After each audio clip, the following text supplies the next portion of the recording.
Ingram Smith, Bud Elliott back again for another episode of the Nolecast. Is this our final position preview, Bud? This is the D-line? final position preview, man. Okay. All right. We got to do snap count, draft still, and then final season predictions before we roll into the next week, which is season preview, like literally the season preview mode. Yeah. And I may drop 2 little mini episodes on opponent previews, just first half of the season, second half of the season, some preseason notes I've gathered from all these football teams.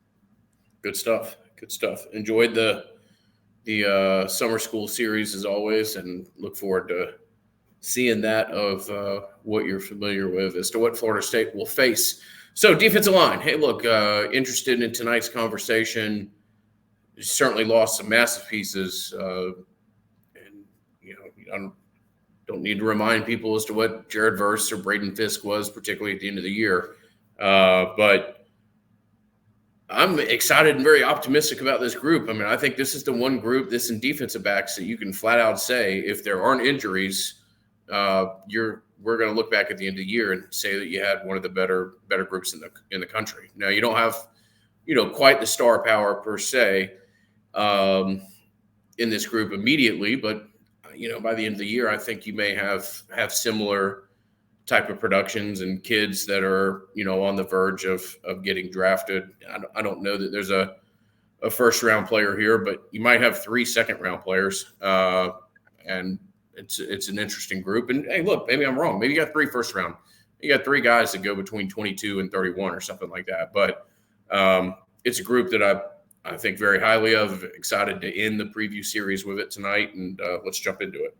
And really, it wouldn't shock me. I'm not predicting this necessarily, but it wouldn't completely shock me if your front 4 all gets drafted in the top half of the draft, right? Like, I'm not saying it's super likely because things happen. A lot of things got to go right. Like, you got to stay healthy. You got to play really well. You got to measure well. You got to test well. Like, those are all important things. But I do think there is that potential. And as I grow across the country, as I do summer school on Cover 3, as I listen to all the great team site pods in our 24/7 Sports Network, there's not a lot of teams that love their D-line.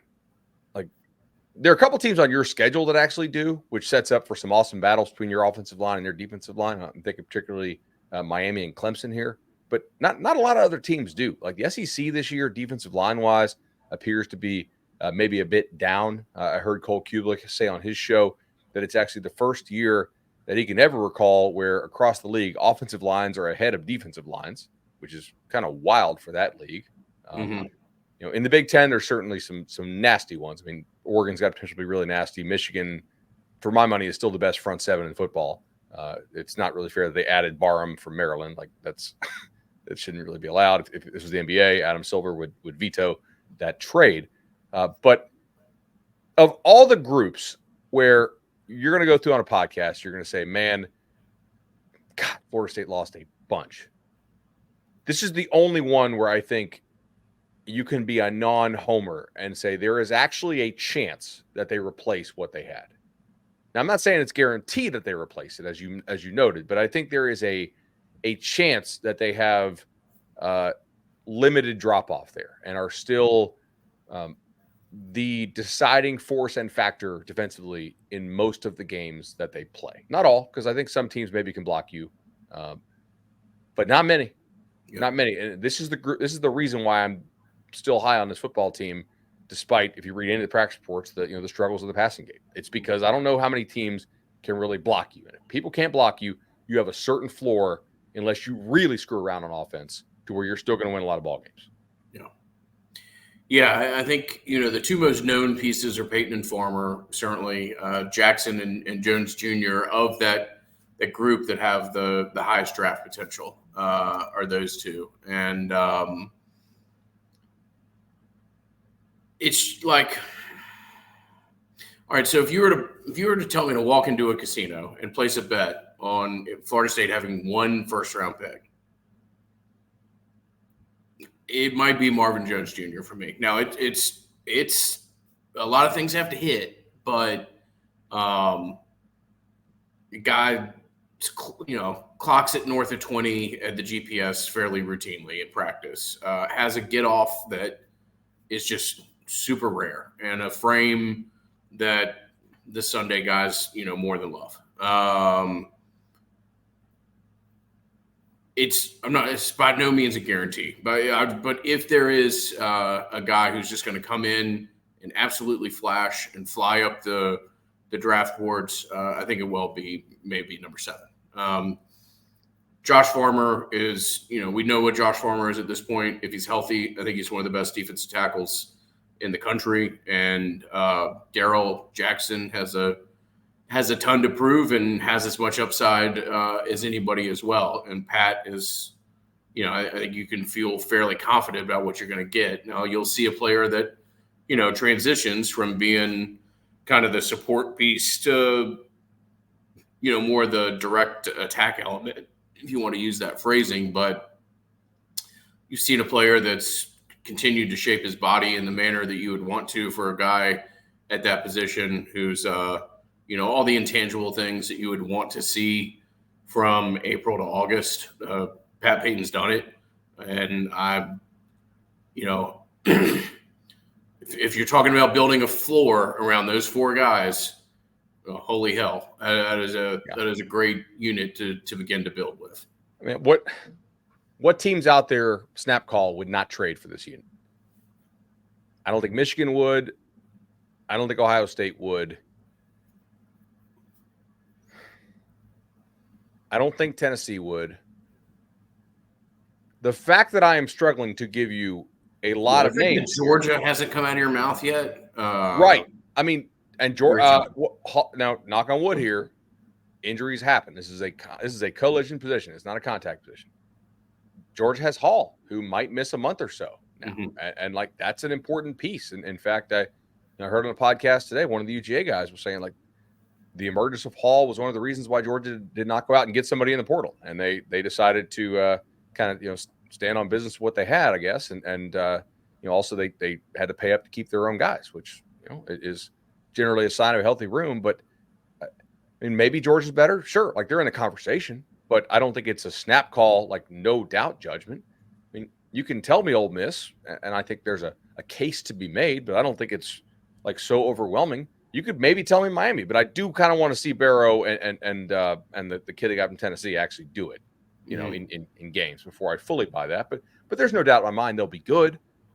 But that's still only 6 teams I've even mentioned, right? Like maybe Clemson, but maybe not. Hell, if you give it to them, that's 7. I don't think I would take Texas group over this. I might take Oregon's. Penn State's kind of on par, I think. Like they're both very good. So I mean, at worst, I think you have a top 10 unit in the country here, going up against a lot of ACC teams that do not spend the kind of money that we know it takes to hold on to quality offensive linemen. All right, what happened to UNC's left tackle? Ole Miss poached him. What happened to SMU's left tackle? Oklahoma poached him.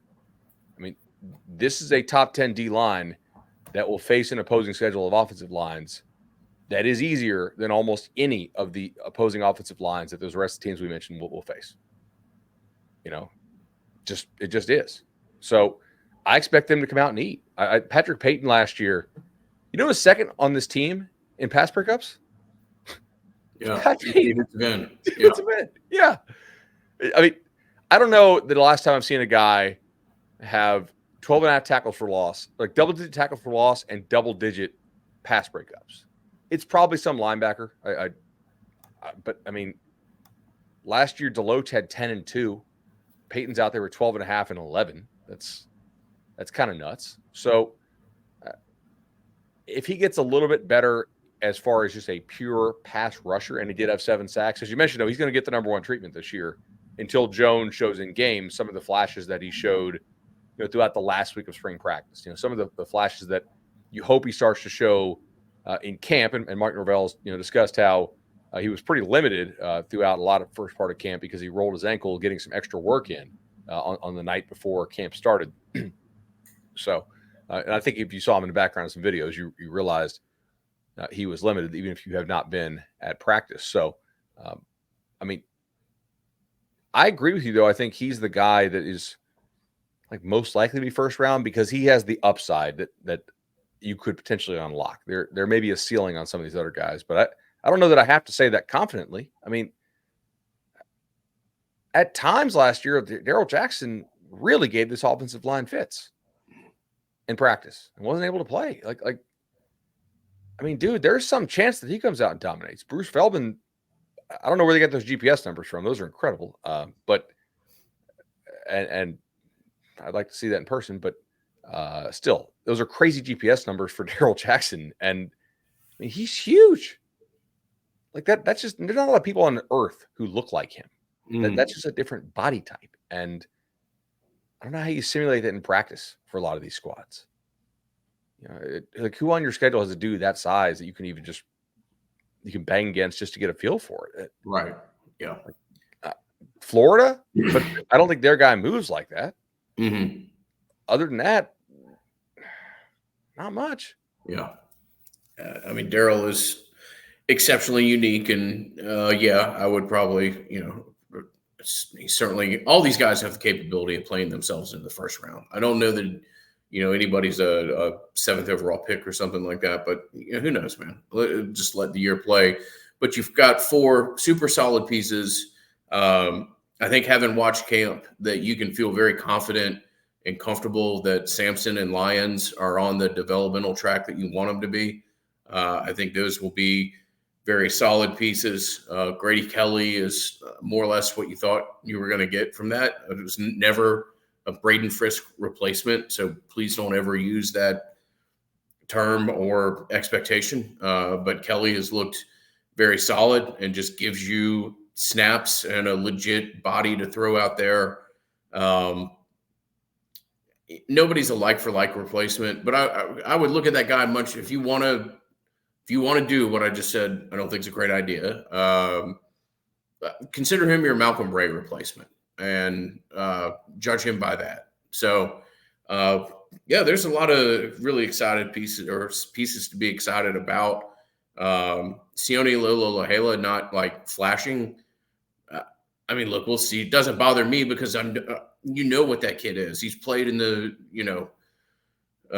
half of what is now the Big Ten, but he played in the Pac 10, Pac 12, whatever the hell it called before it dissolved away, at a super high level, very consistent.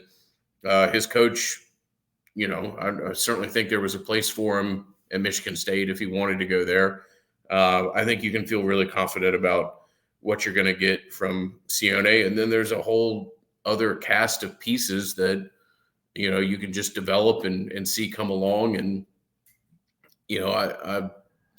Aaron Hester's a little bit limited by what his height is or whatever else, but that for a lot of the guys during spring, that was the end that was the most difficult to block. I think that's a guy that can give you, 8 to 12 high quality snaps a game. That's a great rotational piece.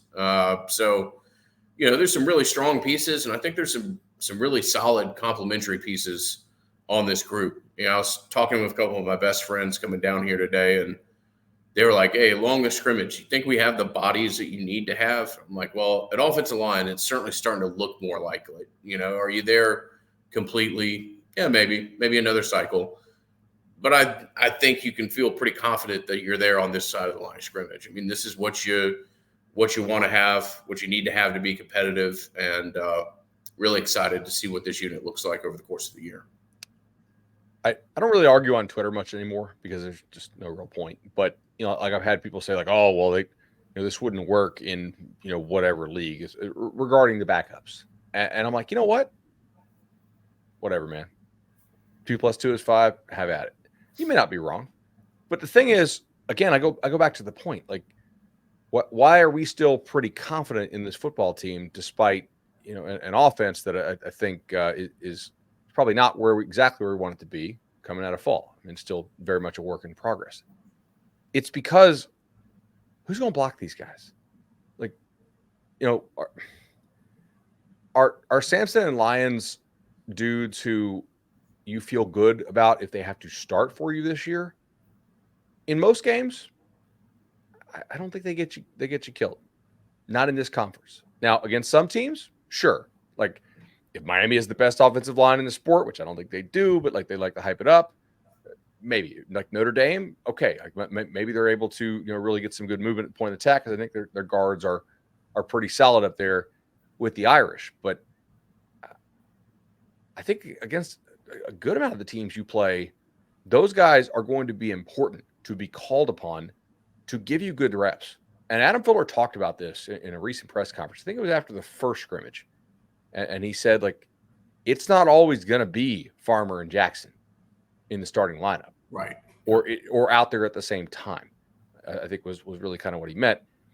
And I love to hear that. Some people are like, well, we need to put our best out there. I'm like, I agree in certain times, right? If you happen to be tight in some of these lesser games, maybe because the offense isn't scoring a whole lot, don't know, then yeah, like those two out there. But you need to steal some reps because Farmer and Jackson are big bodies for sure, especially Jackson. Like you got to steal some reps early in the season against some of these lesser teams that you play with the confidence that you're going to be able to pull it out, in order to keep these guys healthy. And I think you got to do that with an eye towards the playoff. Like, yeah, you need to make the playoff, but also if you get in, you want to win a game.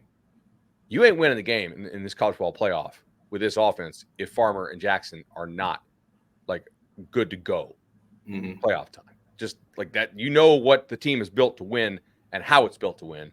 And it's built to win by messing people up in the line of scrimmage with this defensive line, having 2 lockdown corners, and then having a bunch of veterans in the back 7. So I agree, man. Like if Kelly and Durjay and Sampson and Lyons, like if they can give you decent snaps, and Odell will rotate them, or typically he does, that's huge. They don't have to be awesome snaps. Just don't get me beat snaps. And then let Farmer and Jackson do the beating. That I think is going to be really important as you manage this schedule. And also, I don't hate having 3 bye weeks, by the way, with this. Like, I actually kind of like that, I think. You don't hate what? I'm sorry? I don't hate having 3 bye weeks here, by the way, for load management purposes. Yeah. I mean, this is, like Duke. I personally rate Duke as the worst offensive line in the conference. They're going to go really fast, like kind of the SMU tempo. You're going to play 5 teams. Shoot, actually, I don't know if you've thought about this, but you're going to play 7 teams in a row that are tempo. Think about it. Memphis goes hard tempo. Cal goes hard tempo because they're running that air raid stuff. SMU goes like blitz tempo. Clemson wants to go tempo under Riley, but they did not really do so last year. I don't blame him with how many receivers got hurt. But I assume they're going to be some tempo if he gets back to it, and Dabo is usually leaning into that. Duke's going to go blitz tempo. Miami talks a big game about going tempo, but last year they did not go tempo, but we'll see. They could. Cam Ward certainly did it at Washington State some. And UNC, I anticipate, will still go pretty fast. Although at that point in the year, if their quarterback play really sucks, like I think it might, maybe they slow that down a little bit. But there is a chance you play like 7 tempo teams in a row. That's a lot of snaps, dude. You've got to get these backups ready to where, and I think that they are generally happy with what they have there. Like guys who can play, like let's say above replacement level snaps in the ACC. Like that's going to be huge. Yeah, I think you're there. I do. I think the fan base will be very excited by what KJ Sampson looks like this year. It's a guy that's ready to splash, and Lions impressed a little bit at the end of last year and has continued to emerge to where I think you're comfortable. And yeah, Tomo Adurajaye, you'll see him a little bit at end, a little bit of tackle. He's an ideal guy if you're ever going to do a whole lot of odd man fronts. Sione is to a similar degree. I think there's a lot there with Tomoa. I think it's a good thing that he's got some good runway to get coached up and continue to get developed. And I think the future's very bright there.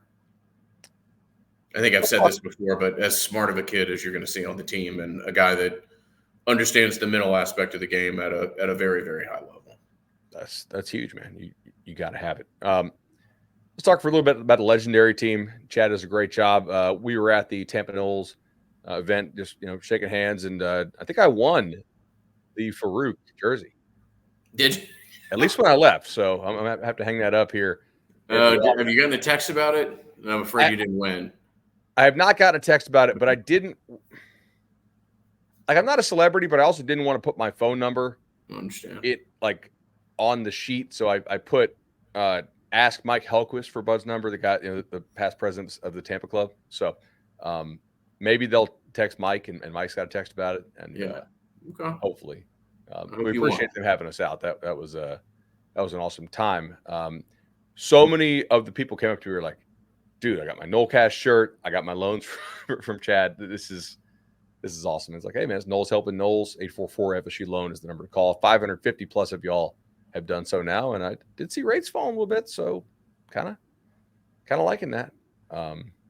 Good time to get one if you need one. 844 FSU loan. We'll hit the link in the show notes. I know you had something pretty cool to talk about that you're auctioning off. Oh yeah, no, and we'll do a little show in the future about the NCAA game, and I think we're gonna try to do an online dynasty. In fact, Yeah.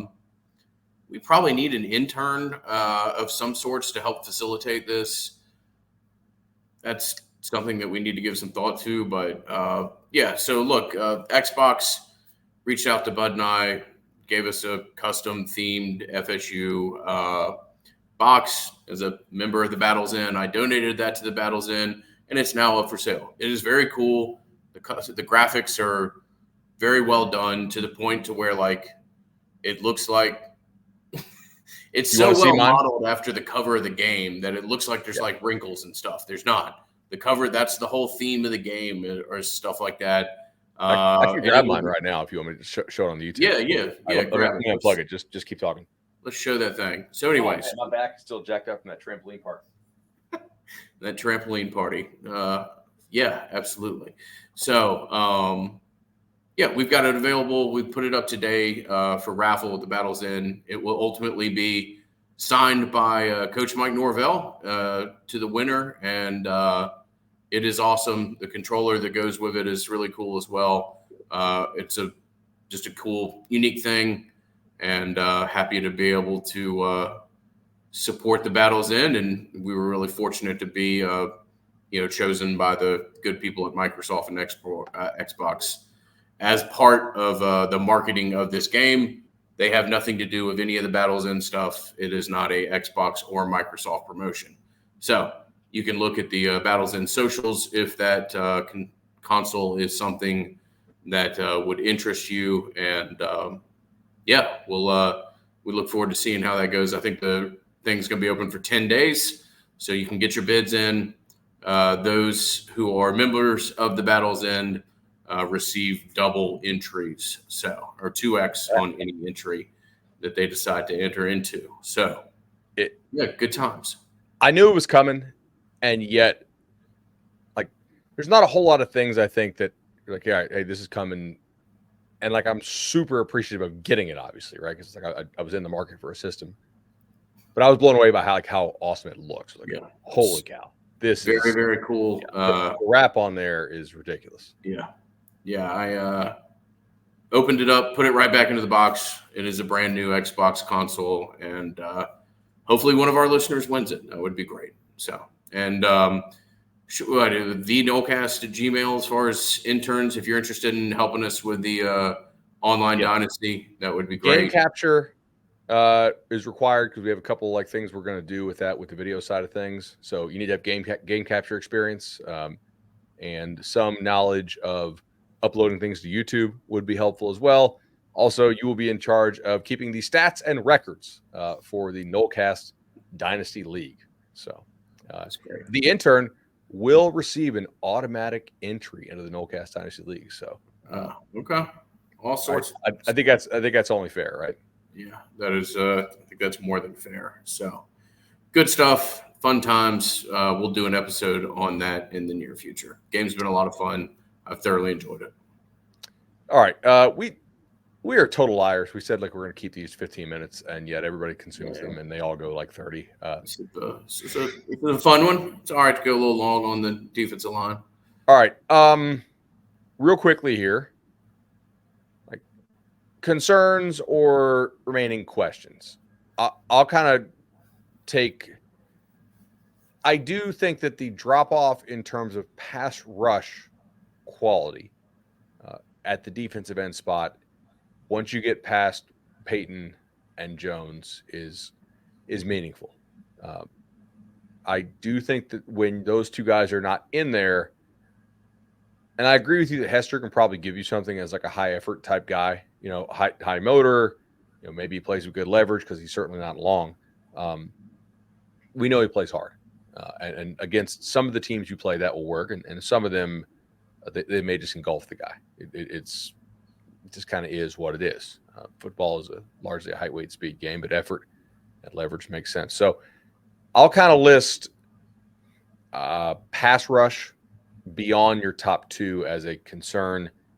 And yet, there's a lot of D coordinators in the country like, oh, so my backup D end is not a great pass rusher, but I have two lockdown corners and I got some backers who are pretty aggressive. I can blitz. Fuller likes to blitz when he can. So that's they could find some pass rush solutions, but I don't think it's just send four when Jones and Peyton are out of there. Yeah. Yeah, you do, and these are very, very rich man problems. But yeah, it would be great if a Jaden Jones or somebody like that emerged. If there was somebody else beyond beyond that initial four at your defensive end position emerged and gave you something else. I don't really, again, this unit and the DB unit, I'm fairly convinced that if there aren't very significant injuries, and believe me, knock on wood that there aren't, I think you're looking back at one of the better units in the country. So I don't, look, I don't want to gas anybody up to an outrageous extent, but I'm fairly confident about what you're going to get from this position. So every day I tinker with my ratings a little bit. And I'm like, passing offense. Okay. All right. What am I going to do today? Just kind of look around things on my desk to distract me. And I'm like, oh, wait. Oh, defensive rating. Still really high. Really, really high. It's sort of the Michigan principle. I had to figure out how much I want to drop Michigan in my ratings. At the same time, much like I just did with FSU's schedule, I look at Michigan's schedule. Okay. Who on the schedule can block Michigan? There's like 3 teams. Because Fresno can't. Texas probably can. Arkansas State cannot. I don't think USC can. I don't think Minnesota can. I know Washington can't. I don't really think Illinois can. And even if they can, they lost all their receivers, so that probably doesn't matter. Michigan State cannot. Oregon probably can. Indiana, no. Northwestern, no. Ohio State, yeah. Like, I just think the floor, if nobody can block you, remains very high. Now, your schedule is you don't play as many top teams. Like, you don't have Ohio State, Oregon, Texas on the schedule, but you also play a few more teams that are at least decent offensively, which you'll have to score some. But I concur. I think that this team will give a lot of people problems. I would love to see one of the young guys step up to where I go into next year thinking they only need 2 starters out of the portal, not 3 or 4. I mean, it's a position where I think they are beginning to recruit better at the high school level, but they will have to continue to have a kind of a multi-pronged solution for the defensive line here going forward, and I think everybody in the program understands that. But if Lyons and Sampson both hit, that would be great. Like, that would be fantastic. So really looking forward to seeing that. What else we got tonight? No, I always want to thank our friends, Charlie Park, rooftopbar.com. Fantastic place. Not to just stain everybody's ears about the Battles Inn, but do think we're going to do a Battles Inn brunch for the BC game. So that'll be Monday, kind of morning to afternoon. We'll have more details there. But Charlie Park, fantastic place. Just got in Tallahassee for a 3-day stretch myself tonight, and may certainly find myself running over there at some point during this and most stays. And want to thank Matt Lewis and his team at Congruity. For what it's worth, I think Charlie Park is a customer of Matt and his team, so only a good fit. But Matt's been a great guy, been on a hot streak here recently. Florida State related businesses reaching out to him and ultimately choosing to work with him. CongruityHR.com is the website, and a big thanks to them for making this and every other Nolecast possible. I do want to talk AP poll real fast. So Florida State debuts at number 10 in the AP poll. I don't have a problem with that at all, really. I think that is fine. I will tell you, like, currently in my ratings, I have the following teams basically tied or within half a point of each other. Because I'm still sorting things out, as I assume a lot of AP voters are. LSU, Tennessee, Michigan, Clemson, Florida State, Penn State, Notre Dame, Miami, Missouri, Oklahoma. I'm not really sure what to do with Texas A&M now that they lost like a 5-star running back. But I mean, that's 1, 2, 3, 4, 5, 6, 7, 8, 9, 10, 11, 12 teams rated between 6 and 17. I kind of think that's the fair range. If you start rating Florida State below like Kansas State, Utah, Louisville, then I think you're just being a hater. And I think if you're rating them above like Texas, Oregon, Alabama, or probably Ole Miss, given what Ole Miss did in the portal this year, like it's really their all-in year, then I think that's maybe a little high for what we've seen so far in the preseason. But there's a huge clump, man. I mean, 6 to 17 is quite large, and I'm having trouble making real heads or tails. Like, that's a huge group that's almost exactly rated the same for me. Yeah, I was like looking at this. Looks like your high. A couple people, maybe 4 people had you as high as 6, and I'm sure there's a couple outliers, but a couple people have you at 15 and 16. So I mean, I think that's a reasonable. Yeah, it is. Yeah, top 10 team. We don't need to revert to the darkest days of history all the time, but we can all remember that we don't have to go back more than 2 or 3 years before, like, well, if we started like 4-0, do you think we'd be ranked? So yeah, it's good to be in a different place in the college football world. It is. Last thing for me tonight. If you're a 24/7 sports member, that means you get to read all the other boards. I encourage you to peek your head outside at times and go read some of these other practice reports and other happenings. Florida State's camp is, I do not think in any way that it has been a bad camp.